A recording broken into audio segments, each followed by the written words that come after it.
Hey there, Mudroomers. It is Carmen here with Mako, and today we're going to go over our glaze profile for our Stoneware Crystal Glaze Enchanted Forest.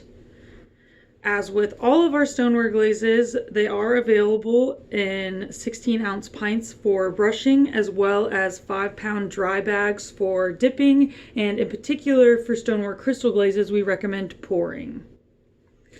If you go ahead and check out the label here, this is going to showcase a lot of very important information. On the side here, we have our ACMI AP seal, and that is in regards to the wet glaze before it's fired. So it's AP certified as non-toxic.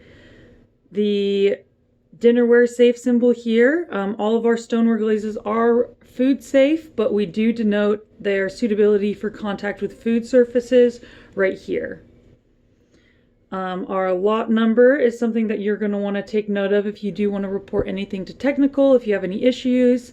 So keep track of that. It's right by the barcode as well as on the dry bag. So make sure you log it, take a photo, or keep the bag in that instance. And here we have our recommended firing range from cone 5 to 10. All of our samples we fire to cone 6 on a white Stoneware clay body.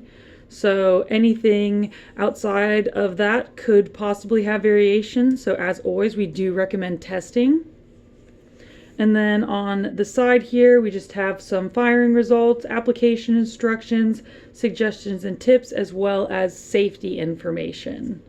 So definitely check out the label. It's full of lots of useful information, and we have a lot of info on the website about individual glazes as well. So definitely check out our website too.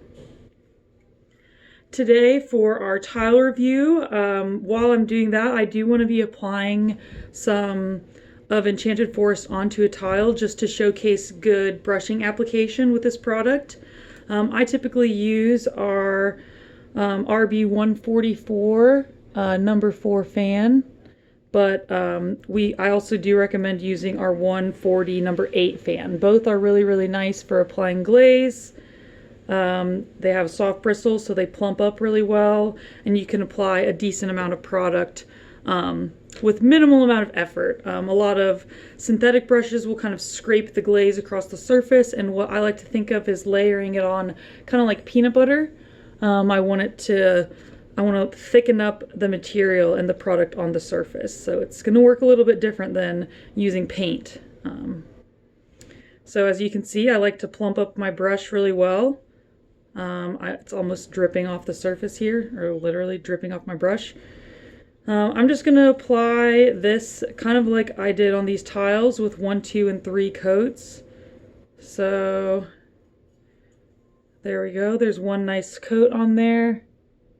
You can see I didn't drag my brush at all if I'm applying it, and it's looking like that and skipping, or you can hear the brush dragging, then you want to apply more glaze. But this looks like a good application for my first coat.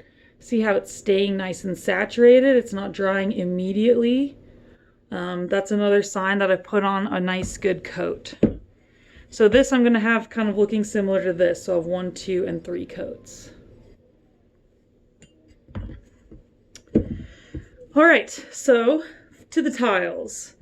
So starting off, I'll go with Mako's sort of standard. So we do our cone 6 tile here. We have 1, 2, and 3 coats.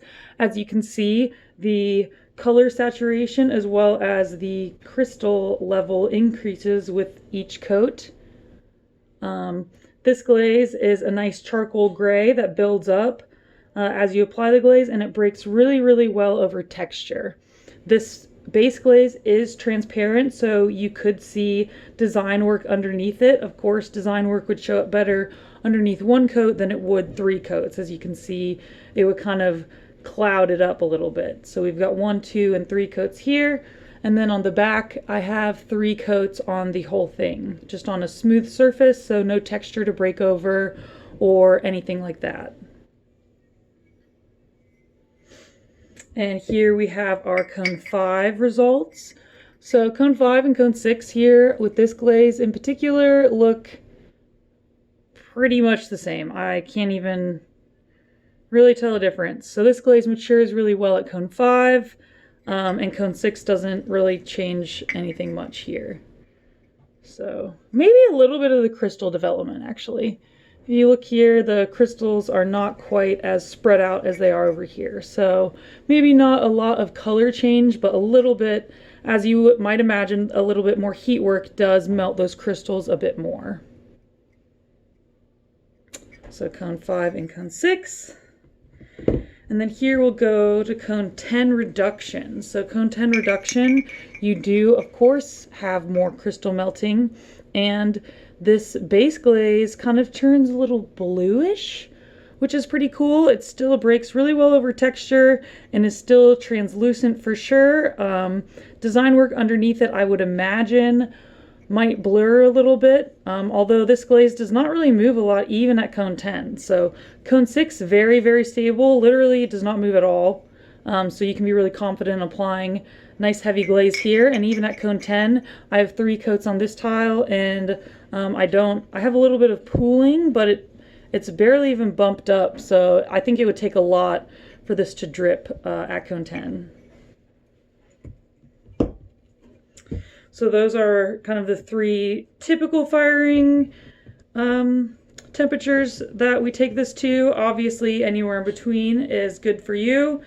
Just kind of base it off of the results here. So this glaze in particular doesn't have a whole lot of variation, honestly. I'm going to go ahead and apply my second coat of glaze here. I can see it's nice and dry. It's not really, it's only shiny in a couple spots, but in general it's pretty dry. Gonna go ahead and load up my brush really well, nice and heavy. So I'm gonna do that 1, 2, and 3 coats. I do recommend that everyone kind of test glazes this way. Doing 1, 2, and 3 coats, it really helps you understand the product itself better, as well as understand kind of your own hand and how the product will work in your environment. So just doing 3 coats at first, everyone does 3 coats differently.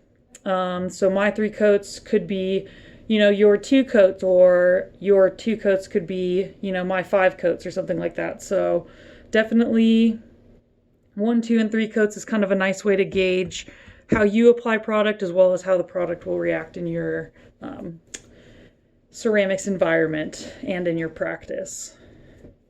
So here we'll go over Flux. This tile here, I have 2 coats of Flux at about a 1-inch band of each one, underneath 3 coats of Enchanted Forest. So you can see this beautiful blue variation that happens with the light flux on this side, and the dark flux seems to kind of blend in with that base glaze, which is not surprising, you know. It's kind of just like a dark transparent base glaze. This maybe makes it a little bit darker, but it doesn't even really move that much. So, and then here you can actually see the distinction a little bit better. So here we have 2 coats of light flux over and 2 coats of dark flux over Enchanted Forest. So you can still see that beautiful variation. This kind of pulls the crystals down a little bit more than it did seem to on this side, which it's kind of hard to tell because of the texture, but we have these crystals moving down and this beautiful blue stuff happening here. And then on this side we've got the dark flux, kind of looks like the base glaze, but here you can kind of see that brown with the dark flux instead of just the gray or charcoal color. And here is Flux at cone 10. So this is Flux over Enchanted Forest and fired to cone 10. So you can see there's a lot more movement here. So this was applied the same as this tile. So here's cone 10 and here's cone 6. But basically just a lot more movement here. So this was applied, again, a 1-inch band at the top, 2 coats. So that's the amount of movement that happened from that.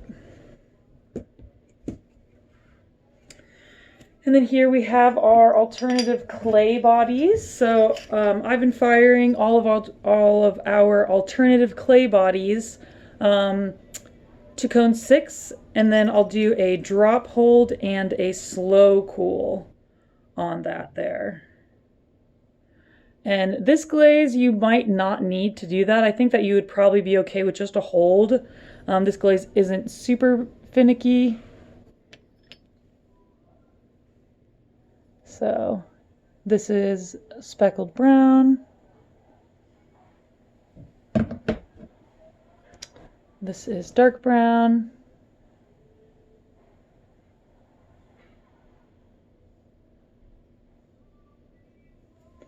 And speckled white. So none of these really have any surface issues, and the color variation is basically just from the color coming through the glaze. The base glaze itself doesn't really change color. All right, and so here, then we'll move on to our combinations. So like I said before, Enchanted Forest is a very, very stable glaze. It can add some mobility to combinations, basically because the crystal loading, but generally the glaze is just a super, super stable glaze. So here I have it layered with alabaster. And alabaster can add mobility, so these two together, you know, you don't have a super straight, solid line. It did move a little bit, but really not too much. It's really common for crystals to kind of pop through the product here. Or it's really common, yeah, for the crystals to pop through the layering here. So you got these green crystals, and it kind of changed the alabaster to this grayish with some green. Here we have it layered with cinnabar. So cinnabar also is very stable, layered together. We did have a little bit of movement, you know, nothing crazy from these here. Just like the other ones, the crystals come through. You can see the movement here too, how it's breaking around the top. So this is Enchanted Forest underneath cinnabar. Yep, fired to cone 6. And then here we have Enchanted Forest underneath copper jade.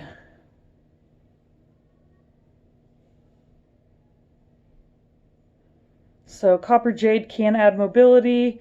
So this one seemed to move the most.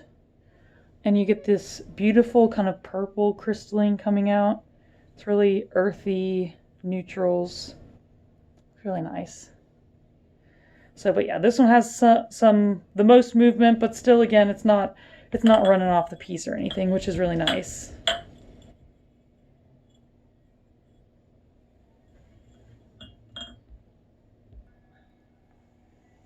And finally, we're going to apply our last coat of Enchanted Forest onto this tile here. This is definitely not totally dry, but I'm just going to go ahead and put on another coat. You could definitely get away with 2 coats with this glaze. A lot of the time with our crystal glazes, the crystals kind of allow product to pool around them, so they kind of go on a little bit thicker. If you're laying it on properly, where you're just kind of spreading it across the surface. If you're dragging it, you're definitely going to end up with a light application. So anything like this, you can just tell by the amount of crystals going on if you're applying it thick enough. So even my 1 coat has more crystals than this like 2 coats. So definitely pay attention to how you're applying it to have success with this product. Or really any glaze, all glazes. So I think that is all that I have today for Enchanted Forest. As always, please drop any questions or comments that you have in the comments, and I would be happy to answer them. I really appreciate the feedback about these. I really hope you all found this helpful.